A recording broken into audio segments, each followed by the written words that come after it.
Hello dear students, स्वागत करते हैं आप सभी का एक बार फिर से आपके अपने यूट्यूब चैनल में। गाइस उम्मीद करते हैं आप सभी बढ़िया होंगे। तो आज का जो सेशन होने वाला है that is on paper discussion guys JEE 2026 morning shift phase 1 जो है पेपर यहाँ पे आपके साथ लेकर आए हुए हैं। ठीक है, तो चलिए स्टार्ट करते हैं आज का session without any delay. Okay guys, let's read the first question. So question है a rod of mass m and length आपको l दे रखा है, attached to two ideal strings. Find the tension in the left string just after right string is cut. ठीक है, तो यहाँ पे राइट स्ट्रिंग को जैसे ही हम कट करते हैं वैसे आपको यहाँ पे लेफ्ट स्ट्रिंग पे आपको टेंशन बताना है। भाई देख रहे हो आप, रोटेशन से क्वेश्चन ही पूछा गया है भाई, है ना। और ऐसा क्वेश्चन जो है कई सारे जो है आपको नोट्स में कराए जाते हैं, तो सिंपल है, कोई बड़ी बात नहीं है भाई। तो चलिए समझ लेते हैं फिर भी इसका concept. Okay guys, let's see the solution. बेटा समझते हैं आप इसके कॉन्सेप्ट को। तो हमें इसको क्या कर देना है, कट कर देना है। ठीक है, जैसे ही कट करेंगे तो यहाँ पे मैं थोड़ा एफबीडी आपको बना देता हूँ, तभी आपको ये समझ आएगा। तो हमारे पास ये स्ट्रिंग बचेगी और यहाँ पे आपके पास रॉड होगी, समथिंग लाइक दिस। ठीक है, और ये आपके पास centre of mass of this rod,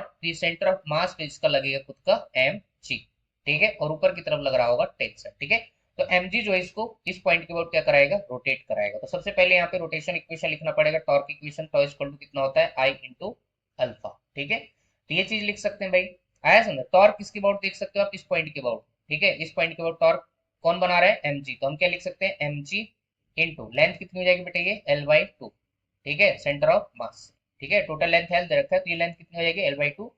यहाँ पे लिखेंगे इक्वल टू क्या हो जाएगा भाई, है ना, M L square divide by three into alpha. ठीक है, तो ये चीज जाएगी बेटा। ध्यान से देखिए, हमने एम को मार दिया, एल ने एल को मार दिया, तो यहाँ से हमारे पास अल्फा इक्वल टू कितना आ जाएगा, थ्री जी डिवाइडेड बाई आपके पास यहाँ पे टू एल। ठीक है, तो हमारे पास अल्फा की वैल्यू आ जाएगी। ठीक है, अब यहाँ पे सेंटर ऑफ मास इसका नीचे जा रहा होगा। ठीक है, तो सेंटर ऑफ मास का एक्सीलरेशन भी आप यहाँ पे निकाल सकते हैं। तो ए सी ओ एम कितना आ जाएगा, alpha into L by two. ठीक है, तो हमारे पास अल्फा की वैल्यू कितनी दे रखी है, three G divided by two L. यहाँ पे सब्स्टिट्यूट करेंगे तो कितना हो जाएगा, three G divided by two L multiply यहाँ पे एल बाई टू। तो एल ने एल को मार दिया, तो सेंटर ऑफ मास का जो एक्सीलरेशन आ जाएगा that is three G divided by four. Clear है, तो ये हमारे पास सेंटर ऑफ मास का क्या हो जाएगा, एक्सीलरेशन हो जाएगा। ठीक है, कभी कभी यहाँ पे एक्सीलरेशन भी पूछा जा सकता है सेंटर ऑफ मास का और इंड पॉइंट का, तो वो भी निकाल सकते हैं। ठीक है, तो हमें बहुत सारे क्वेश्चन फ्रेम हो जाते हैं, याद रखना। अभी यहाँ पे टेंशन पूछ लिया है, कभी सेंटर ऑफ मास का एक्सीलरेशन पूछेगा, कभी अल्फा पूछेगा, कभी इंड का जो है एक्सीलरेशन पूछ लेगा। ठीक है, तो इंड के केस में आपको क्या कर देना है, अल्फा इंटू एल कर देना है, तो कुछ भी पूछा जा सकता है। अब यहाँ पे पहली इक्वेशन के अकॉर्डिंग हमने ये देख लिया बेटा, पहली इक्वेशन जो टॉर्क इक्वेशन लगा दी। दूसरा हमारे पास यहाँ पे क्या लिखेंगे, आपके पास ध्यान से देखो, ट्रांसलेशन इक्वेशन लिख सकते हैं। ठीक है, यहाँ पे टेंशन ऊपर है, एम जी इसको नीचे ले जा रहा है। ठीक है, तो ट्रांसलेशन इक्वेशन क्या हो जाएगी हमारे पास, M G minus T equal to कितना हो जाएगा, एम ए सी एम। ठीक है, तो ये हो जाएगा बेटा। तो हमारे पास टेंशन यहाँ से कितना निकल आएगा, एम जी माइनस इधर आएगा तो M multiply A C M कितना है आपके पास, three G divided by four. ठीक है, तो एलसीएम वगैरह करेंगे तो हमारे पास कितना हो जाएगा, ध्यान से देखिए, एम जी कॉमन आ जाएगा, अंदर बचेगा four minus three divided by four. ठीक है, तो हमारे पास टेंशन की जो वैल्यू आ जाएगी दैट इज कितना, M G divided by four. Clear है, तो ये हमारे पास क्या हो जाएगा बेटा, यहाँ पे टेंशन की वैल्यू हो जाएगी। ठीक है, तो हमारे पास यहाँ पे सेकंड जो ऑप्शन करेक्ट हो जाएगा, T is equal to M G divided by four. Clear बेटा, तो थोड़ा यहाँ पे एडजस्ट कर लेना। ठीक है, सो आई होप यार आपको कॉन्सेप्ट अच्छे से क्लियर हो गया होगा। तो कुछ नहीं यार, टॉ इक्वल टू आई अल्फा लगाना था, तो यहाँ से आपको क्या मिल जाएगा, आपको अल्फा मिल जाएगा, इसके बाद एसीएम लिखना था। ठीक है, तो सेंटर ऑफ मास कैंसिलेशन आ जाएगा, उसके बाद हमने ट्रांसलेशन इक्वेशन लिखी बेटा यहाँ पे। ठीक है, तो ट्रांसलेशन इक्वेशन से हमारे पास सीधा सीधा टेंशन ही निकल आएगा। ठीक है, तो ये था इस क्वेश्चन का कॉन्सेप्ट। चलिए बढ़ लेते हैं नेक्स्ट क्वेश्चन। ओके, सो यहाँ पे नेक्स्ट क्वेश्चन जो है that is from logic gate. भाई क्वेश्चन में पूछा है which logic gate is given in the figure, मतलब सी आउटपुट में कौन सा लॉजिक गेट होगा, ये आपको बताना है यार। इतना सिंपल क्वेश्चन है भाई, हमने तो इससे खतरनाक क्वेश्चन जो है पीवाई की सीरीज में यहाँ पे किए हुए हैं। ठीक है, फिर भी इसको जो है अपन उड़ा देते हैं। तो यहाँ पे बेटा ध्यान से देखिए, ए का इनपुट इधर क्या हो जाएगा, आपका ए बार हो जाएगा। कौन सा गेट है आपके पास, नॉट गेट है। ये भी आपका कौन सा गेट है, नॉट गेट। और ये कौन सा गेट है आपके पास, नॉर गेट। और ये कौन सा गेट है आपके पास, नॉट गेट। ठीक है, यहाँ पे क्या हो जाएगा, बी बार हो जाएगा, और यहाँ पे आउटपुट कितना हो जाएगा, ए बार प्लस बी बार का होल बार। ठीक है, नॉर गेट होता है। इसके बाद आउटपुट में आपको क्या मिलेगा, सी में ए बार प्लस बी बार का बार का होल बार। ठीक है, ये फिर से अगेन क्या कर देगा, इसको इन्वर्ट कर देगा। तो सी इक्वल टू कितना आएगा, ए बार प्लस आपका बी बार। ठीक है, अब सोच रहे होंगे ऐसे हमने क्यों लिख दिया, क्योंकि एक चीज आपको मालूम होना चाहिए बेटा। ठीक है, छोटे छोटे एक्सप्रेशन है, ये मालूम होना चाहिए। ए का डबल बार इक्वल टू क्या मिल जाएगा आपको, वही मिल जाएगा जो था पहले। ठीक है, ऐसे को जैसे मान लीजिए बेटा ए इक्वल टू हमारे पास जीरो है। ठीक है, अब हम इसका ए बार करेंगे तो कितना आएगा, वन आएगा। अगेन इसका डबल बार कर देंगे तो क्या हो जाएगा, जीरो हो जाएगा। ठीक है, तो ये इसका मतलब होता है भाई। ठीक है, तो हमारे पास ये हो जाएगा। अब यहाँ पे जो है आप ऐसे नहीं बता सकते, तो इसको क्या करना पड़ेगा, डी मॉर्गन थ्योरम की हेल्प से हम क्या कर सकते हैं, यहाँ पे ए डॉट बी का होल बार कर सकते हैं बेटा। ठीक है, यहाँ पे एक चीज होती है, अगर यहाँ पे लिखा है ए डॉट बी का होल बार, तो हम इसको ओपन कर सकते हैं ए बार प्लस आपका बी बार। ठीक है, इसका उल्टा भी होता है कि यहाँ पे ए प्लस बी का होल बार है, तो हम इसको क्या लिख सकते हैं, ए बार डॉट बी बार। ठीक है, ये चीज हमने बहुत बार जो एक्सप्लेन की बेटा अपने पीवाई के शुरू में, जब तक ये चीजें नहीं आएंगी तो उस टाइप के क्वेश्चन आप टैकल नहीं कर पाओगे। अब यहाँ पे बेटा ध्यान से देखो, ए डॉट बी का होल बार जब लगाते हैं तो कौन सा गेट होता है आपके पास, एंड एंड गेट होता है। क्लियर है, ए डॉट बी आपका एंड गेट हो गया, बार किसका होता है, नॉट का, तो एंड एंड गेट जो है इसका ऑप्शन हो जाएगा गाइस। ठीक है, सो आई होप आपको ये सोल्यूशन समझ आया होगा भाई। चलिए बढ़ लेते हैं नेक्स्ट क्वेश्चन। ओके भाई, यहाँ पे थर्ड क्वेश्चन जो है भाई फिर से यहाँ पे यूनिट एंड मेजरमेंट से आया हुआ है, और हमने कई बार अपने पीवाई की सीरीज में बोला है कि भैया क्वेश्चन जो है आजकल ट्रेंडिंग में चल रहे हैं, that is from principle of homogeneity, वहीं से क्वेश्चन बेटा आया हुआ है। क्वेश्चन पूछ रहा है find dimension of A by B if P plus A T square divided by B plus half rho B square equal to constant यहाँ पे दे रखा है, पी प्रेशर को बता रहा है, रो डेंसिटी को, बी आपको स्पीड को। ऑप्शन आपको दे रखे हैं, जस्ट यू कैन सी भाई। तो इसका कॉन्सेप्ट बिना टाइम गवाए देखो सिंपल सा है, कोई बड़ी बात नहीं है। हमने प्रिंसिपल ऑफ होमोजेनिटी में आपको पढ़ाया है कि भैया किसी भी फिजिकल क्वांटिटी को तभी ऐड और सब्ट्रैक्ट कर सकते हो जब हर एक टर्म का डायमेंशन क्या हो, सेम हो, या फिर बोल सकते हो यूनिट क्या हो, सेम हो। तो यहाँ पे बेटा pressure plus A T square by B, ये तभी आप ऐड कर सकते हो जब इनका डायमेंशन क्या हो, आपस में बराबर है। तो बोल सकते हो कि यहाँ पे हर एक टर्म का डायमेंशन क्या होना चाहिए, सेम होना चाहिए। तो हम बोल सकते हैं dimension of P equal to क्या हो जाएगा, डायमेंशन ऑफ पूरा ये whole term A T square divided by B. ठीक है, और यहाँ पे और किसी का डायमेंशन पूछा जाता तो उसको भी आप यहाँ पे इक्वेट कर देते, कोई बड़ी बात नहीं। ठीक है, प्रेशर का डायमेंशन कितना होता है देख लेते हैं, फोर्स पर यूनिट एरिया है ना, normal force per unit area. तो हम यहाँ पे वो सब चीजों से मतलब नहीं, अपने को तो सिर्फ फिजिकल क्वांटिटी की रिलेशन मालूम होना चाहिए। तो एम एल टी की पावर -2 और डिवाइडेड बाई एल स्क्वायर, बल्ले बल्ले, तो कितना हो जाएगा, एम एल इनवर्स टी की पावर -2। ठीक है, प्रेशर का डायमेंशन आएगा तो यहाँ पे रखिए जरा, एम एल इनवर्स टी की power -2 equal to A divided by B multiply T square. बेटा टी स्क्वायर नीचे से ऊपर जाएगा तो कितना हो जाएगा आपका, a divided by B equal to M L inverse T की पावर -4।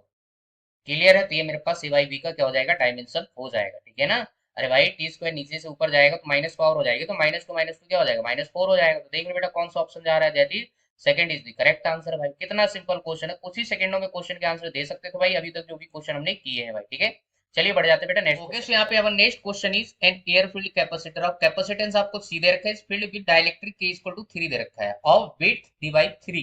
ठीक है, where D is the separation between the plate, the new capacitance is. Okay, option आपको दे रखे हैं, जस्ट टू कैन सी। चलिए समझ लेते बेटा इसका कॉन्सेप्ट। तो कितना सिंपल क्वेश्चन है भाई, मान लीजिए मेरे पास एक पैरेलल प्लेट कैपेसिटर है, यहाँ पे सेपरेशन जो है दोनों के बीच का डी, और इसका एरिया जो है आपका ए दे रखा है, यहाँ पे अभी एयर फील्ड है। ठीक है, तो हमारे पास जो सी आ जाएगा that is epsilon not a divided by कितना हो जाएगा, टी हो जाएगा। ठीक है, अब इसके बाद यहाँ पे क्या किया गया है कि इसको जो है डी बाई 3 पार्ट में एक डाइलेक्ट्रिक यहाँ पे भर दिया गया है सर। ठीक है, कितने डिस्टेंस पे, यहाँ पे डी बाई 3 पार्ट पे। ठीक है, और बचा हुआ कितना रहेगा आपके पास, 2d/3। ठीक है, इसमें तो आपके पास अभी भी एयर है, और ये पूरा कॉम्बिनेशन जो है किसमें बन जाएगा, सीरीज में बन जाएगा, क्योंकि यहाँ पे क्या डिवाइड हो रहा है, डिस्टेंस। जब डिस्टेंस डिवाइड होता है तो सीरीज बनता है, जब एरिया डिवाइड होता है पैरेलल बनता है। ये चीज आपको सिखाई जाती है भाई। ठीक है, तो ये हो गया। अब यहाँ पे डाइलेक्ट्रिक कांस्टेंट जो आपको दे रखा है दैट इज 3। ठीक है, तो सीरीज में जो हमारे पास कैपेसिटेंस होती है that is 1/C equivalent equal to 1/C1 plus 1/C2। अब दो के लिए हम क्या लिख देते हैं, सीधा सीधा C equivalent equal to C1 C2 divided by C1 plus C2, है ना। तो ये चीज हो जाएगा, तो ये चीज मैं यहाँ पे सॉल्व कर रहा हूँ, तो हमारे पास जो C1 आ जाएगा दैट इज इक्वल टू कितना हो जाएगा, एप्सिलॉन नॉट A, और डिवाइडेड बाई कितना हो जाएगा आपके पास, d/3, और साथ में यहाँ पे आपके पास मीडियम में जो कैपेसिटेंस होती है यहाँ पे के से मल्टीप्लाई करना पड़ता है। ठीक है, तो के की वैल्यू यहाँ पे 3 दे रखा है, यहाँ पे के की अपन वैल्यू सब्स्टिट्यूट करेंगे, और ये 3 भी ऊपर जाएगा तो हो जाएगा 9 epsilon not a divided by आपका कितना हो जाएगा, टी हो जाएगा। ठीक है, और C2 की वैल्यू कितनी हो जाएगी आपके पास, यहाँ पे एयर है तो सीधा सीधा एप्सिलॉन नॉट ए और डिवाइडेड बाई 2d/3, तो 3 आपको ऊपर चला जाएगा। ठीक है, तो हमारे पास C1 C2 आ जाएगा, यहाँ पे वैल्यू सब्स्टिट्यूट करेंगे तो हमारे पास जो C डैश चाहो तो इसको बोल सकते हो, तो C डैश बोले तो C इक्विवेलेंट ही है। कितना हो जाएगा बेटा, ध्यान से देखिए, आपके पास 9 epsilon not A divided by T multiply 3 epsilon not A divided by कितना, 2d, और नीचे कितना हो जाएगा, नीचे आपके पास सिर्फ यही लिखना है आपको। चाहो तो epsilon not A divided by D common ले लीजिए, अंदर बचेगा 9 डिवाइडेड बाई 1 प्लस आपके पास 3/2। ठीक है, तो यहाँ से देखो बेटा epsilon not a divided by D एक आपका कैंसिल हो जाएगा, यहाँ पे एलसीएम वगैरह करिए तो आपके पास ऊपर 27 डिवाइडेड बाई कितना हो जाएगा, 2। ठीक है, नीचे कितना बचेगा बेटा, मैं डायरेक्ट लिख रहा हूँ, एलसीएम लेंगे तो 2 ऊपर भग जाएगा। ठीक है, नीचे कितना बचेगा बेटा, 18, 9 2 जा 18 प्लस 3 तो कितना हो जाएगा 21, तूने 2 को मार दिया, ठीक है। और एक आपका क्या बचेगा, epsilon A divided by D भी बचेगा बेटा यहाँ पे, ठीक है। एक आपको बचेगा कि नहीं, क्योंकि आपने एक कैंसिल कर दिया तो एक बच जाएगा, तो सी डैश इक्वल टू कितना हो जाएगा 27 डिवाइडेड बाई 21, और epsilon not a divided by D क्या है आपका सी है, ठीक है। तो इसको भाग लगाइए, तो 3 9 जाओ, 3 7 जाओ, तो 9 सी डिवाइडेड बाई 7 जो है यहाँ पे आपके पास आंसर निकल के आ जाएगा। बोलिए तो आपका कौन सा option, fourth is the correct answer guys, ठीक है। तो देखिए भाई आराम से जो है आप इस क्वेश्चन का आंसर निकाल दो, ठीक है। नेक्स्ट क्वेश्चन, क्वेश्चन में पूछा गया find the moment of inertia of the system formed using two identical rods about the given axis of rotation as shown figure, आपको बताया है, ऑप्शन आपको देकर just to catch see guys. अब ये जो है रोटेशन चैप्टर से हम ये सेकंड क्वेश्चन जो है यहाँ पे सॉल्व करने वाले हैं भाई, ठीक है। ऑलरेडी एक फर्स्ट क्वेश्चन हमने किया है, दूसरा क्वेश्चन यहाँ पे आया हुआ है भाई, ठीक है। तो चलिए देख लेते हैं, समझ लेते हैं इसका कॉन्सेप्ट। तो ये बेटा समझ लेते हैं इसका कॉन्सेप्ट, तो बड़ा ही सिंपल क्वेश्चन है, कोई बड़ी बात नहीं बेटा। तो ओके अबाउट अपने को इस पूरे सिस्टम का क्या चाहिए, मोमेंट ऑफ इनर्शिया चाहिए। तो सबसे पहले इस रॉड का निकाल लो ना भाई, ठीक है। तो इस रॉड का निकालना तो बड़ा इजी, तो कितना हो जाएगा जस्ट इस पॉइंट के अबाउट, तो ये क्या टिप वाला बनेगा, तो एम एल स्क्वायर बाई क्या हो जाएगा 3 हो जाएगा, ठीक है। इसको मैं आई 1 बोल देता हूँ, ठीक है। तो आई 1 इक्वल टू कितना हो जाएगा एम एल स्क्वायर बाई 3 हो जाएगा, ठीक है। अब इस रॉड का निकालना, तो यहाँ पे आपको क्या लगाना पड़ेगा, पैरेलल एक्सिस फॉर्म लगा दो भाई, ठीक है। आप ऐसे समझो ना, ये पॉइंट है बेटा हो, ठीक है। अब यहाँ से ये डिस्टेंस कितनी है एल है, ठीक है। इसका क्या बनेगा यहाँ पे सेंटर ऑफ मास बनेगा, समझ रहे हैं कि नहीं। तो हमें आई 2 निकालना है इस ओ पॉइंट के अबाउट, समझ रहे हैं ना, ऐसे आप घुमा रहे हो, तो आई 2 इक्वल टू कितना हो जाएगा, देखो यहाँ पे इसके सेंटर ऑफ मास के अबाउट कितना आएगा, यहाँ पे आपको इसके सेंटर ऑफ मास के अबाउट देखना पड़ेगा। तो सेंटर ऑफ मास के अबाउट रॉड का मोमेंट ऑफ इनर्शिया कितना होता है M L square by 12 plus parallel axis हम लगा रहे हैं भैया, आई इक्वल टू क्या होता है एम डी स्क्वायर प्लस आपका आई सी, ठीक है। ये पैरेलल एक्सिस थ्योरम, तो यहाँ पे आई सी तो हमने लिख दिया है, एम डी की वैल्यू कितनी हो जाएगी जस्ट एम एल स्क्वायर, ठीक है। इसको आप ऐड करिए तो कितना हो जाएगा, एलसीएम वगैरह करेंगे तो 13 एम एल स्क्वायर डिवाइड में कितना हो जाएगा 12 हो जाएगा, ठीक है। ये आ जाएगा। नेट मोमेंट ऑफ इनर्शिया निकालना है तो कितना हो जाएगा M L square divided by 3 plus आपके पास 13 M L square divided by कितना 12, ठीक है। एलसीएम लेंगे तो कितना आएगा, एलसीएम आपका 12 आएगा। ऊपर कितना हो जाएगा बेटा, ध्यान से देखिए, एलसीएम 12 आया है तो 3 4 जा 4 ऊपर आएगा, तो 4 प्लस आपका 13 और बाहर आ जाएगा एम एल स्क्वायर, तो आंसर कितना आ जाएगा बेटा 17 divided by 12 M L square, ठीक है। तो ये हमारे पास पूरे सिस्टम का क्या हो जाएगा बेटा, मोमेंट ऑफ इनर्शिया हो जाएगा भाई, ठीक है। तो देख लीजिए कौन सा आपका best possible answer, that is आपका first is the correct answer. Clear है, तो आई होप आपको क्वेश्चन का सोल्यूशन आराम से बढ़िया तरीके से समझ आया। ओके भाई, तो चलिए बढ़ जाते हैं नेक्स्ट क्वेश्चन की तरफ। Question is an ideal solenoid is kept with its axis vertical current I naught is flowing in the solenoid, a charge q is thrown downward inside the solenoid, if acceleration of the charge particle is a, then आपको बताना है कौन सा option सही है भाई। कितना simple question है भाई, लेंज लॉ से भी आप इसको उड़ा सकते हो भाई, ठीक है। ओके भाई, तो देख लेते बेटा यहाँ पे क्या है यार, सिंपल क्वेश्चन है, आपके नोट्स में ही कराया जाता है। आपके पास यहाँ पे सोलेनोइड जो ऐसे यहाँ पे रखा हुआ है बेटा वर्टिकल, ठीक है। बाई स्केल नहीं, ऐसे रफली बना रहा है बेटा, ठीक है। करंट यहाँ पे आई नोट आपका ऐसा फ्लो हो रहा है। अब एक चीज मालूम होना चाहिए, सोलेनोइड के अंदर आपको पता है मैग्नेटिक फील्ड क्या होती है, यूनिफॉर्म होती है, ठीक है। अगर मैग्नेटिक फील्ड यहाँ पे ऐसे ही चार्ज पार्टिकल को भी आपने ऐसे यहाँ पे ड्रॉप कर दिया बेटा डाउनवर्ड डायरेक्शन में, ठीक है। तो एक चीज बताओ बेटा, है ना, इस चार्ज पार्टिकल के नीचे की तरफ वेलोसिटी होगी और साथ में आपके पास मैग्नेटिक फील्ड भी ऐसी है, ठीक है। तो v पैरेलल क्या हो जाएगा, v हो जाएगा, ठीक है। तो इस पर्टिकुलर केस में आपको पता है चार्ज पार्टिकल पे लगने वाला मैग्नेटिक फोर्स क्या हो जाएगा, जीरो हो जाएगा।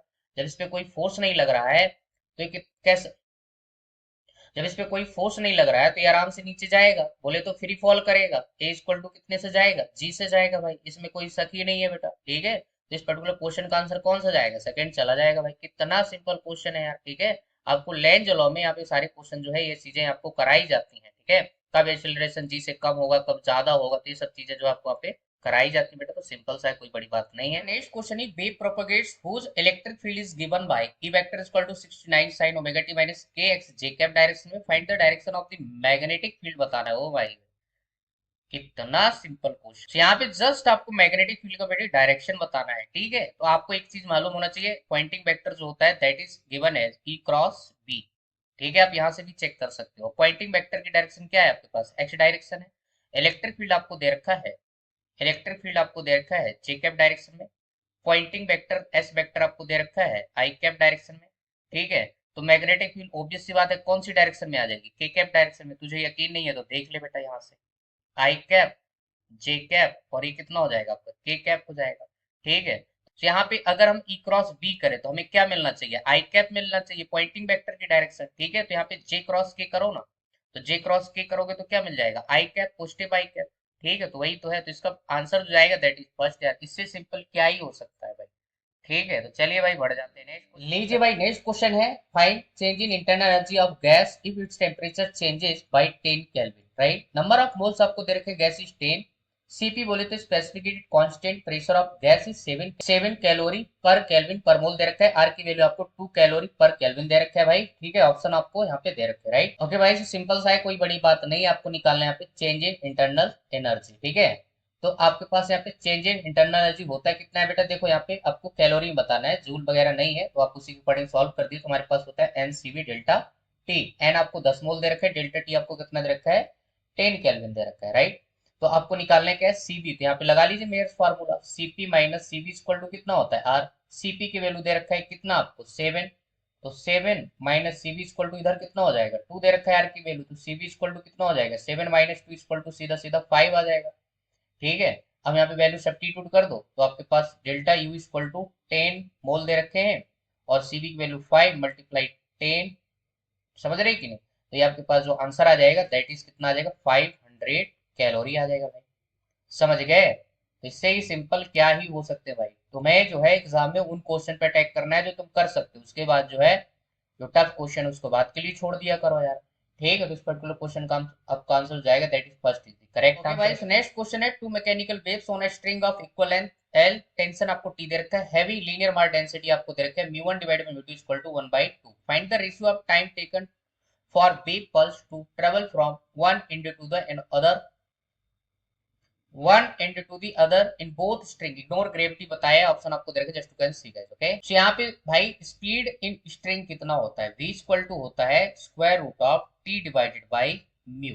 ठीक है, म्यू जो है mass density, linear mass density, mass per unit length. ठीक है, आपका जो टाइम होता है, या फिर ऐसा बोल सकते हैं स्पीड इक्वल टू कितना होता है डिस्टेंस डिवाइडेड बाय टाइम, तो हम टाइम इक्वल टू क्या लिख सकते हैं, डिस्टेंस बोले तो एल लेंथ चलना है, और डिवाइडेड बाय आपके पास स्पीड। ठीक है, ये हो जाएगा, तो आप ध्यान से देखिए हमारे पास यहाँ पे वैल्यू सब्स्टिट्यूट करिए v की, तो हमारे पास l और डिवाइडेड बाय कितना हो जाएगा square root of t divided by mu. दोनों स्ट्रिंग के लिए लेंथ और टेंशन सेम है, तो आप यहाँ से बोल सकते हो कि जो हमारे पास टाइम होगा that is directly proportional to square root of mu. ठीक है, तो हम यहाँ से लिख सकते हैं t1 divided by t2 equal to square root of म्यू1 डिवाइडेड बाय म्यू2। ठीक है, तो आपके पास आंसर आपके सामने आ गया है, 1/√2 हो जाएगा। ठीक है, t1 divided by t2 equal to क्या हो जाएगा 1/√2 हो जाएगा बेटा, दैट इज योर आंसर। ठीक है, तो आपका जो ऑप्शन जाएगा that is second is the correct answer. Okay guys, let's see the next question. Question है, a curve is given between potential energy of the particle and its position on X axis. ठीक है, यहाँ पे simple सा दे रखा है tan theta 1 equal to 1 दे रखा है, tan थीटा 2 इक्वल टू 3 दे रखा है, tan थीटा 3 है बेटा, ये 2 नहीं है, इक्वल टू -1/2 दे रखा है, राइट। ये चीज दे रखा है, आपको यहाँ पे बताना है फोर्सेस के बीच रिलेशन, वो भी कौन सा ऑर्डर में, मैग्नीट्यूड पूछा है भाई। ठीक है, मैग्नीट्यूड के बारे में पूछ रहा है, arrange magnitude of the forces in decreasing order पूछा है ना, कहाँ पे, ए से बी, बी से सी, सी डी, और आपके पास यहाँ पे डी ई फोर्सेस के बारे में यहाँ पे आपको पूछ रहा है। ठीक है, तो सिंपल सा है, कोई बड़ी बात नहीं है, हो सकता है बच्चा देख के इसको डर जाए। तो भाई यहाँ पे करना कुछ नहीं है बेटा, देखो समझो, आपको मालूम है एफ इक्वल टू कितना होता है, जब भी आपको कर्व दिया जाए तो एफ इक्वल टू कितना होता है minus D u divided by यहाँ पे डी एक्स लिख देना। अब यहाँ पे क्वेश्चन में आपसे फोर्स का मैग्नीट्यूड पूछा है भाई, तो इसको लिख लेना d u divided by d x equal to आपका क्या हो जाएगा जस्ट टेन थीटा। स्लोप देखना है भाई, जिसका स्लोप सबसे ज्यादा उसका फोर्स सबसे ज्यादा भाई। ठीक है, तो एक हिंट मैं दे रहा हूं बेटा, सीडी का स्लोप देखो 0 है, तो सीडी को सबसे पीछे भगा दो। ठीक है, तो कौन कौन ऑप्शन में सबसे पीछे है आपका, देखो थर्ड में, सेकंड में और फोर्थ में। ठीक है, तो ऑप्शन फर्स्ट तो ऐसे ही एलिमिनेट हो गया बेटा, समझना। इसके बाद एक चीज आप और समझो, यहाँ पे स्लोप देखो टेन थीटा 2, मतलब बीसी वाला पार्ट सबसे ज्यादा होगा, इसका स्लोप सबसे ज्यादा होगा, तो ये सबसे आगे आएगा। और यहाँ पे कौन कौन ऑप्शन में बीसी सबसे आगे, सेकंड और फोर्थ में, तो आपका थर्ड ऑप्शन भी एलिमिनेट हो गया बेटा। तो ऑप्शन या तो सेकंड होगा या तो फोर्थ होगा। अब लड़ाई किसमें होनी है बेटा, ए बी और आपका डी ई। तो यहाँ पे देख लो, आपके पास यहाँ पे tan theta 1 is greater than क्या आ रहा है टेन थीटा 3, आया सर, यहाँ पे 1 -1/2 है जो भी है, तो मतलब कम है, इसकी वैल्यू 1 है, इसकी 1/2 है माइनस में। ठीक है, तो माइनस माइनस नहीं देखना, जस्ट आपको यहाँ पे पॉजिटिव वैल्यू देखना, तो उसके हिसाब से देखो बेटा, आपके पास फोर्स ए बी जो है डी से क्या होगा ज्यादा होगा। अभी आपका ऑप्शन कौन सा मैच कर रहा है, दैट इज आप देख सकते हो कौन सा सेकंड में ही आपका मैच कर रहा है। ठीक है, तो ऑप्शन 4 तो गया, ये भी गया। ठीक है, तो इस पर्टिकुलर क्वेश्चन का जो आंसर जाएगा दैट इज आपका सेकंड ऑप्शन। क्लियर बेटा? तो ये सिंपल सा क्वेश्चन, तो कोई बड़ी बात नहीं थी। अगर आपको ये रिलेशन मालूम है, थोड़ा सा स्लोप का ज्ञान है, तो आप आराम से इस क्वेश्चन को टैकल कर सकते हो भाई। ठीक है, चलिए ओके भाई, चलिए मूव करते हैं बेटा। Next question, question is a particle of mass 1 kg दे रखा है, initially resting at origin, start moving under the influence of force आपको दे रखा है F vector equal to 4t की power 3 I cap minus 3t square j cap. Okay, if the speed of the particle t equal to 1 second square root alpha दे रखा है, then value of alpha बताना है। ठीक है, NET type का question है बेटा। ठीक है, तो भाई ऐसे क्वेश्चन हमने पीवाईक्यू बहुत सारे सॉल्व किए हैं बेटा। ठीक है, थोड़ा सा डाटा इधर उधर कर देता है और कुछ भी नहीं है भाई। ठीक है, तो यहाँ पे जो है इसका सोल्यूशन जो हो जाएगा, देखो फोर्स वेक्टर इक्वल टू दे रखा है आपको कितना, 4t की पावर 3 I कैप माइनस का 3t स्क्वायर आपका j कैप। बेटा फोर्स को हम क्या लिख सकते हैं, F इक्वल टू लिख सकते हैं आपके पास ma। ठीक है, और a इक्वल टू कितना हो जाएगा, देखो मास की वैल्यू तो 1 kg हो जाएगा, और है तो यहाँ पे 1 मल्टीप्लाई क्या कर दोगे, dv vector divided by dt कर दोगे। ठीक है, इसको यहाँ पे रखिए, तुम्हारे पास सीधा सीधा हो जाएगा dv divided by dt equal to आपके पास यहाँ पे 40 की पावर 3 I कैप माइनस का 3t स्क्वायर आपका j कैप। ठीक है, कुछ नहीं करना है यार, इंटीग्रेशन करना है, तो इंटीग्रेशन करेंगे dv। ठीक है, लिमिट 0 टू v। ठीक है, स्टार्टिंग फ्रॉम यहाँ पे ओरिजिन है, ये हो जाएगा, और यहाँ पे क्या हो जाएगा बेटा, 4 बाहर आ जाएगा, i भी बाहर आ जाएगा, और अंदर हो जाएगा t की पावर 3 dt। देखो यार, इंटीग्रेशन में तुझे प्रैक्टिस है ना, तो ये सब करने की जरूरत नहीं, तो डायरेक्ट यहाँ पे इंटीग्रेट करके आंसर लिख सकता था। टोटल जो है टाइम वेस्ट है यहाँ पे, कुछ ही सेकंड में आंसर आ जाता है बेटा, 0 से आपका 1। ठीक है, और माइनस कितना हो जाएगा, 3 j कैप और टी स्क्वायर आपका यहाँ पे dt, लिमिट 0 टू 1। ठीक है, मैं डायरेक्ट लिख रहा हूँ बेटा, देखो t की पावर 3 एक जुड़ जाएगा तो आपके पास 4 बन जाएगा, 4/4 मल्टीप्लाई टी की पावर 4, और ये हो जाएगा आपके पास आई कैप, और यहाँ पे हो जाएगा 3 मल्टीप्लाई 3 की पावर 3 डिवाइडेड बाई 3, और ये j कैप, लिमिट 0 टू 1, तो 1 माइनस 0। ठीक है, 1 माइनस 0 तो सब खत्म हो गया बेटा। ठीक है, तो यहाँ पे कितना बचेगा, जस्ट आपका आई कैप, और यहाँ पे बचेगा माइनस का जे कैप। ठीक है, यहाँ पे 1 1 हो गया ना भाई। अब इतनी बातें तो तुझे समझ आनी ही चाहिए बेटा, तो वेलोसिटी का वेक्टर आ जाएगा। यहाँ पे इसका मैग्नीट्यूड निकालेंगे तो कितना हो जाएगा, स्क्वायर रूट 1 का स्क्वायर प्लस 1 का स्क्वायर, तो कितना हो जाएगा, स्क्वायर रूट 2 हो जाएगा। कंपेयर कर ले बेटा, इससे कंपेयर कर ले, तो स्क्वायर रूट 2 इक्वल टू कितना है, स्क्वायर रूट अल्फा, तो अल्फा की वैल्यू कितनी हो जाएगी, जस्ट 2 कर देना, आंसर आ जाएगा भाई। आया समझ में? तो यहाँ पे इसका आंसर क्या हो जाता है, 2। ठीक है भाई, सो आई होप आपको सोल्यूशन अच्छे से clear okay. So let's see the next question. यहाँ पे ना हम पहले सिंपल सिंपल क्वेश्चन कर रहे हैं, उसके बाद जो है ठीक ठाक क्वेश्चन जो आए हुए उसको भी अपने आप पे सॉल्व करेंगे भाई। ठीक है, सो हमारे पास जो नेक्स्ट क्वेश्चन है, there are two springs of spring constant आपको K1 equal to 20 plus minus 0.2 दे रखा है newton per metre, and K2 equal to 30 plus minus 0.3 newton per metre दे रखा है। If they are connected in parallel, then percentage error equivalent spring constant of the combination is भाई। ठीक है, कितना सिंपल क्वेश्चन है यार, न्यूमेरिकल आंसर टाइप का क्वेश्चन है भाई। अब यहाँ पे आपको क्या करना था बेटा, देखिए यहाँ पे सोल्यूशन, आपके पास जब स्प्रिंग जो है किसमें जुड़े होते हैं, पैरेलल में जुड़े होते हैं। ठीक है, जब स्प्रिंग आपके किसमें जुड़े होते हैं, पैरेलल में जुड़े होते हैं। यहाँ पे K1 है और ये आपका K2 है, तो जो हमारे पास K इफेक्टिव आता है, दैट इज इक्वल टू कितना होता है, K1 प्लस K2 है समझ में। अब इसमें देखो यहाँ पे आपको परसेंटेज एरर के साथ वैल्यू K1 K2 की दे रखा है, तो हमारे पास जो परसेंटेज एरर आता है, प्रोपोगेशन एरर में आपको सिखाया जाता है एडिटिव एरर। ठीक है, तो डेल्टा K इक्वल टू आ जाएगा डेल्टा K1 प्लस आपका डेल्टा K2।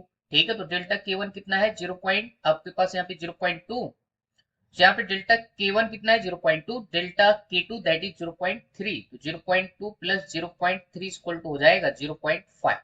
ठीक है, सो हमारे पास जो फाइनल आंसर आ जाएगा, आपसे परसेंटेज एरर पूछा जाए तो डेल्टा के आ चुका है, और के फैक्टर की वैल्यू कितनी हो जाएगी, K1 प्लस K2, तो K1 कितना है आपके पास 20, और K2 कितना है आपके पास 30, तो 20 प्लस 30 इक्वल टू कितना हो जाएगा, 50 न्यूटन पर मीटर। ऐसा ये भी आपका न्यूटन पर मीटर में ही रहेगा भाई। ठीक है, अब परसेंटेज कैसे निकाला जाता है, फ्रैक्शनल एरर, डेल्टा के डिवाइडेड बाय के फैक्टिव, आया समझ में, और मल्टीप्लाई क्या कर देना, 100% हो जाएगा भाई। ठीक है, तो हमारे पास कितना हो जाएगा, 0.5 डिवाइडेड बाई 50 मल्टीप्लाई 100।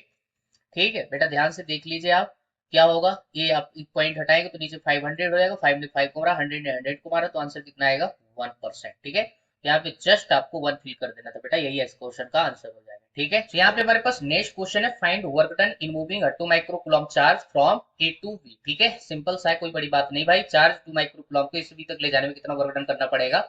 यहाँ पे आंसर जो है माइक्रो में भी दे रखे हैं और मिली में भी दे रखे हैं भाई। ठीक है, चलिए भाई, यहाँ पे भाई मैं इस क्वेश्चन को करने के आपको दो तरीके बता देता हूँ बेटा। ठीक है, वर्क डन इक्वल टू हम लिखते हैं इलेक्ट्रोस्टैटिक केस में Q डेल्टा V। ठीक है, डेल्टा V बोले तो Q multiply final minus initial potential. ठीक है, ये हमारे पास यहाँ पे फार्मूला होता है। दूसरा हम लिख सकते हैं work done equal to change in potential energy. ठीक है, आप ये भी लिख सकते हो कंजर्वेटिव फोर्स फील्ड के लिए, क्योंकि इलेक्ट्रोस्टैटिक फील्ड जो होती है that is conservative force field. ठीक है, तो ये चीज हमारे पास आ जाएगा। ठीक है, अच्छा, अब यहाँ पे कोई सा भी फार्मूला लगा दो, आपके पास आंसर आ जाएगा। ठीक है, पोटेंशियल पहले ए पे लिखो, बी पे लिखो, दोनों का डिफरेंस निकाल लो।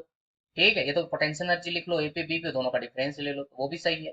ठीक है, अब यहाँ पे पोटेंशियल एनर्जी से अगर खेलोगे तो पोटेंशियल एनर्जी आपके पास होता है कितना, K Q1 Q2 divided by r, दोनों चार्ज के बीच का सेपरेशन। अगर पोटेंशियल से करोगे तो आपके पास के क्यू डिवाइडेड बाई कितना होता है, आर होता है बेटा। ठीक है, तो दोनों बात सही, आप किसी से भी यहाँ पे निकाल सकते हैं, राइट। अब यहाँ पे जो क्यू होगा ना, वो किसकी वजह से पोटेंशियल होगा, यहाँ पे Z1 की वजह से। ठीक है, इसको तो आप मूव करा रहे हो, तो उसको बाद में आपको यहाँ पे मल्टीप्लाई करा देना है। ठीक है, यहाँ पे चाहो तो कैपिटल क्यू आप ले सकते हो, capital Q is nothing but this is Z1 charge. ठीक है, तो ये चीज हमारे पास हो जाएगा बेटा। अब यहाँ पे स्टार्ट करते हैं, सबसे पहले आपको डिस्टेंस निकालनी पड़ेगी यहाँ से। ठीक है, तो ओरिजिन से, ओरिजिन के कोऑर्डिनेट 0,0,0। ठीक है, ये डिस्टेंस बेटा ओ से ए तक की डिस्टेंस कैसे निकालोगे, डिस्टेंस निकालने का आपको फार्मूला मालूम होना चाहिए, square root x1 minus x2 का square plus y1 minus y2 का square plus z1 minus z2 का स्क्वायर। ठीक है, तो बेटा ओरिजिन के कोऑर्डिनेट तो क्या है, और सभी के सभी जीरो है, तो क्या करोगे, स्क्वायर रूट ऑफ, ध्यान से देखिए 5 माइनस जीरो का स्क्वायर करोगे तो 5 का स्क्वायर 25 आ जाएगा। ठीक है, 4 माइनस जीरो का स्क्वायर करोगे तो आपको 4 का स्क्वायर बोले तो 16 हो जाएगा, प्लस आपका नेक्स्ट क्या हो जाएगा, 2 रूट 2 माइनस जीरो का स्क्वायर करेंगे तो आपके पास 2 रूट 2 का स्क्वायर हो जाएगा, तो 2 का स्क्वायर 4, रूट 2 का वैल्यू कितना हो जाएगा, 2 हो जाएगा, 4 टू आपका 8 हो जाएगा। ठीक है, तो अगर ध्यान से देखो तो आपके पास ये 16 प्लस 8 24 और ये 25 कितना हो जाएगा, आपके पास स्क्वायर रूट ऑफ 49, और इसकी वैल्यू कितनी आ जाएगी, 7 आ जाएगी, जो भी है यूनिट में। ठीक है, अच्छा नेक्स्ट हमारे पास आपका ओ से बी तक का डिस्टेंस। ठीक है, तो ये निकालने के लिए क्या करोगे, फिर से ही फार्मूला, 2 माइनस जीरो का स्क्वायर, 2 माइनस जीरो का स्क्वायर प्लस 1 माइनस जीरो का स्क्वायर, तो 2 का स्क्वायर यहाँ पे 4 प्लस 2 का स्क्वायर 4 और यहाँ पे 1, स्क्वायर रूट 9, कितना आ जाएगा, जस्ट 3 यूनिट। समझ गए, तो डिस्टेंसेस तो मिल गई भाई। अब यहाँ पे लिख दो वर्क डन भाई। ठीक है, तो यहाँ पे मैं लिख रहा हूँ बेटा, यहाँ से W इक्वल टू आपके पास क्या करोगे, पोटेंशियल एनर्जी देखो, ये के Q1 Q2 तो दोनों में कॉमन रहेगा, सिर्फ डिस्टेंस ही यहाँ पे चेंज होगी। ठीक है, तो हम लिख रहे हैं यहाँ पे फाइनल माइनस इनिशियल बेटा। ठीक है, हमारे पास के की वैल्यू होती है 9 multiply 10 to 9, charge Z1 10 to का 8, और दूसरा आपके पास जो चार्ज 2 माइक्रोकुलम है, तो यहाँ पे 2 लिखिए और 10 का 6 लिख दीजिए। ठीक है, इनिशियल डिस्टेंस आपके पास कितनी है बेटा, 7 है, फाइनल डिस्टेंस आपके पास 3 है, तो 1/3 माइनस यहाँ पे हो जाएगा 1/7। ठीक है, ये डिस्टेंस आर। ठीक है, इसको थोड़ा सॉल्व करिए जरा, तो W इक्वल टू आपके पास कितना आ जाएगा, ध्यान से देखिए, हो जाएगा 9 मल्टीप्लाई 10 to 1 बचेगा, 9 माइनस 8 तो 1, और आपके पास 2 मल्टीप्लाई 10 to 6। ठीक है, और यहाँ पे एलसीएम वगैरह लेंगे तो कितना हो जाएगा, ऊपर आपका 7 माइनस 3 डिवाइडेड बाई आपके पास कितना हो जाएगा 21। ठीक है, अब देखो माइक्रो में भी आंसर हो सकता है, तो इसको कुछ मत करिए, जस्ट आप ऐसे ही रहने दीजिए, 10 to 6 ऑर्डर में रहने दीजिए, तो हमारे पास यहाँ पे कितना हो जाएगा, आप ध्यान से देखो बेटा, ये आपके पास 180 हो जाएगा। ठीक है, और मल्टीप्लाई 10 कितना -6, और मल्टीप्लाई यहाँ पे 4 और डिवाइडेड बाई कितना हो जाएगा 21। ठीक है, जब इसको भाग लगाएंगे, आप इसको सॉल्व करेंगे, तो हमारे पास जो वर्क डन आएगा दैट इज आपका अप्रोक्सीमेट 34.3 माइक्रो जूल के ऑर्डर में आंसर आ जाएगा। ठीक है, तो हमारे पास इस पर्टिकुलर क्वेश्चन का जो आंसर जाएगा that is third is the correct answer. ठीक है, सो आई होप आपको क्वेश्चन का सोल्यूशन बढ़िया तरीके से समझ आया होगा। दूसरा चीज, आप यहाँ से क्यू डेल्टा भी से भी लगाओगे तो वही यही आंसर आपका आ जाए। तो चलिए मूव कर जाते हैं भाई नेक्स्ट क्वेश्चन की तरफ। This is from gravitation. Okay guys, तो चलिए मूव कर जाते हैं बेटा नेक्स्ट क्वेश्चन की तरफ। ये क्वेश्चन जो है आपका ग्रेविटेशन से question is, a satellite is revolving around a planet in a orbit of radius आपको दे रखा है 1.5 hour. Okay, additional minimum energy required to transfer the satellite to a new orbit, radius of 3r दे रखा है। Small M capital M mass है इसका satellite planet का। यहाँ पे जो एडिशनल एनर्जी चाहिए दैट इज गिवन है G capital M small M divided by lambda are, तो लैम्डा की वैल्यू यहाँ पे आपको बताना है कितनी। समझ लेते बेटा इसको, आपको मैं यहाँ पे डायग्राम से जो है आपको समझा देता हूँ बेटा। तो यहाँ पे ऐसा समझिए, हमारे पास प्लैनेट है, स्टार्टिंग में इसकी यहाँ पे रेडियस कितनी, ये आपके पास यहाँ पे प्लैनेट के अराउंड जो है आपका सैटेलाइट को रिवॉल्व कर रहा है। स्टार्टिंग में रेडियस आपको 1.5 आर दे रखा है, इसके बाद इसकी रेडियस कितनी कर देनी है आपको 3r। ठीक है, तो यहाँ से यहाँ ले जाने में कितना आपको एडिशनल एनर्जी जो है सप्लाई करना पड़ेगा, वही आपसे पूछा जा रहा है। स्टार्टिंग में आपके पास रेडियस 1.5 आर थी, ये प्लैनेट है। ठीक, और ये आपके पास सैटेलाइट को यहाँ से यहाँ लेके गए यहाँ पर। ठीक है, तो बेटा कुछ नहीं करना, आप क्या करो, वर्क डन निकाल लो भाई। वर्क डन इक्वल टू क्या हो जाएगा, चेंज इन एनर्जी, कितना एनर्जी यहाँ पे चेंज आया होगा। ठीक है, तो टोटल एनर्जी, तो यहाँ पे हम लिखेंगे total mechanical energy E equal to minus G capital M small M divided by यहाँ पे होता है 2 into R। ठीक है, ये फार्मूला है। तो यहाँ से हमें एडिशनल एनर्जी जो चाहिए that is equal to work done, तो वर्क डन क्या कर लेंगे, ई फाइनल माइनस आपका ई इनिशियल। ठीक है, तो वैल्यू सब्स्टिट्यूट करेंगे तो W इक्वल टू हमारे पास यही जो हो जाएगा एडिशनल एनर्जी हो जाएगा भाई। ठीक है, तो देखो फाइनल जब यहाँ पे आ जाओगे बेटा तो कितना हो जाएगा, देखो माइनस तो रहेगा ही रहेगा, minus G M N divided by कितना होगा 2 मल्टीप्लाई यहाँ पे 3r, और ये माइनस माइनस क्या हो जाएगा यहाँ पे प्लस जी कैपिटल एम स्मॉल एम, और डिवाइडेड बाई 2 मल्टीप्लाई कितना हो जाएगा आपके पास रेडियस स्टार्टिंग में 1.5 इंटू आर। ठीक है, इसको सॉल्व कर देते बेटा हम यहाँ पे साइड में, तो डब्ल्यू इक्वल टू हमारे पास हो जाएगा कितना, देखो जी कैपिटल एम स्मॉल एम और डिवाइडेड बाई 2r, दोनों जगह से क्या आ गया कॉमन, अंदर कितना बचेगा बेटा ध्यान से देखिए -1/3, और यहाँ पे हो जाएगा 10/15। कैसे, हमने क्या किया यहाँ पे पॉइंट हटा दिया, पॉइंट हटाओगे तो 10 आपको ऊपर चला जाएगा। ठीक है, तो ये हो जाएगा 5 2 सा और ये 5 3 सा। ठीक है, तो डब्ल्यू इक्वल टू कितना आएगा G capital M small M divided by आपका 2r, और ऊपर देखिए बेटा क्या हो जाएगा -1 + 2, तो कितना हो जाएगा जस्ट 1/3। ठीक है, तो आंसर आएगा G capital M small M divided by आपके पास 6r। ठीक है, कंपेयर कर लीजिए, यहाँ पे एनर्जी आपको ऑलरेडी दे रखा है, तो कंपेयर करेंगे तो लेफ्ट की जगह कितनी वैल्यू आ रहा है आपके पास 6। ठीक है, तो लैम्डा इक्वल टू क्या हो जाएगा जस्ट 6 आपका हो जाएगा, तो यहाँ पे जस्ट आपको क्या फिल कर देना था बेटा 6। ठीक है, तो आई होप आपको क्वेश्चन का सोल्यूशन बढ़िया तरीके से समझ आ गया। यहाँ पे हमारा नेक्स्ट क्वेश्चन है, alpha particle heavy kinetic energy आपको दे रखा है 7.7 mega electron volt is approaching fixed gold nucleus, atomic number is 79 दे रखा है गोल्ड का, find distance of closest approach. Okay okay भाई, ये देखो थोड़ा सा कैलकुलेशन यहाँ पे हो सकती है, बाकी इस क्वेश्चन में कुछ भी नहीं है। आपको स्टार्टिंग में रदरफोर्ड एस्टेटली में आपको सिखाया जाता है कि क्लोजेस्ट अप्रोच होती क्या है। चलिए समझ लेते बेटा इसके कॉन्सेप्ट को। तो यहाँ पे क्लोजेस्ट अप्रोच के केस में हमारे पास जो काइनेटिक एनर्जी होती है दैट इज इक्वल टू कितना हो जाता है आपके पास पोटेंशियल एनर्जी। ठीक है, ये आपके पास यहाँ पे न्यूक्लियस होता था, और अल्फा पार्टिकल जब यहाँ से दौड़ के आता था तो यहाँ पे जो है रिपल्सन की वजह से, ठीक है, अल्फा पार्टिकल जितना मिनिमम डिस्टेंस यहाँ पे पहुंच पाता है न्यूक्लियस की क्लोज, उसी को अपन यहाँ पे क्लोजेस्ट डिस्टेंस बोले तो आपको आर नॉट यहाँ पे बोला जाता था। ठीक है, यही चीज आपको यहाँ पे निकालना है। तो यहाँ पे कॉन्सेप्ट क्या होता है, एनर्जी कंजर्व रहती है, काइनेटिक एनर्जी जो है फाइनली किसमें कन्वर्ट हो जाती है पोटेंशियल एनर्जी में, क्योंकि क्लोजेस्ट अप्रोच में सिर्फ यहाँ पे एनर्जी कौन सी होती है पोटेंशियल एनर्जी। स्टार्टिंग में आपके पास काइनेटिक एनर्जी, उसके बाद क्लोजेस्ट अप्रोच में पोटेंशियल एनर्जी। ठीक है, electrostatic potential energy, kinetic energy आपको ऑलरेडी दे रखा है 7.7 मेगा इलेक्ट्रॉन वोल्ट। ठीक है, तो यहाँ पे काइनेटिक एनर्जी टेंशन लेने की जरूरत नहीं है।